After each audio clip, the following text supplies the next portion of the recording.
Welcome sa Lutong Pinoy Recipe Page. Magluluto tayo ngayon ng napakasarap na merienda.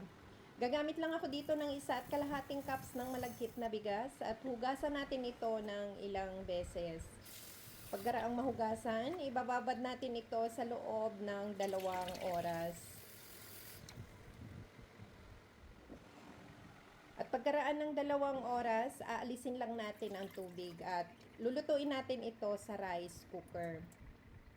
Bubudburan ko lang ito ng konting asin at maglalagay ako ng 1 kutsara ng mantika para bumuhaghag ang ating malakit na bigas kapag ito ay naluto na. Maglalagay din ako dito ng 2 cups ng coconut milk at lutuin natin ito.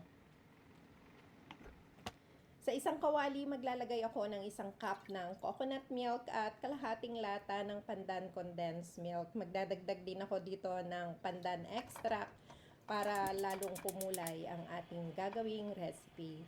Pakuluan lang ito hanggang sa lumapot. Huwag nating kalilimutang haluin ito para hindi masunog sa ilalim. Pagkaraang maluto ng malakit na bigas, pwede na natin itong ilagay sa ating coconut mixture.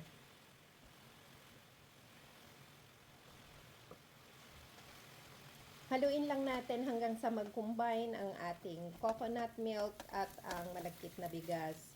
Haluin lang ito at lutuin sa katamtamang lakas ng apoy at kapag katuluyan na ngang naluto, isalin lang natin ito sa isang serving plate at palamigin. Gagamit din ako dito ng lumpia wrapper. Maglalagay lang tayo ng 1 kutsara ng nalutong malagkit na bigas. I-flatten lang natin ito sa ibabaw at maglalagay tayo ng cheese. I-fold lang ang magkabilang gilid at irolyo natin ito. Gawin natin ito sa mga natitira pang ingredients.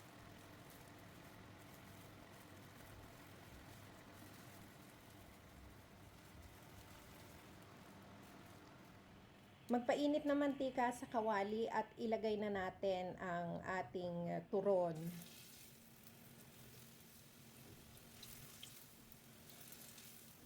Iprito lang natin ito sa mahinang apoy hanggang sa mag-golden brown ang kulay.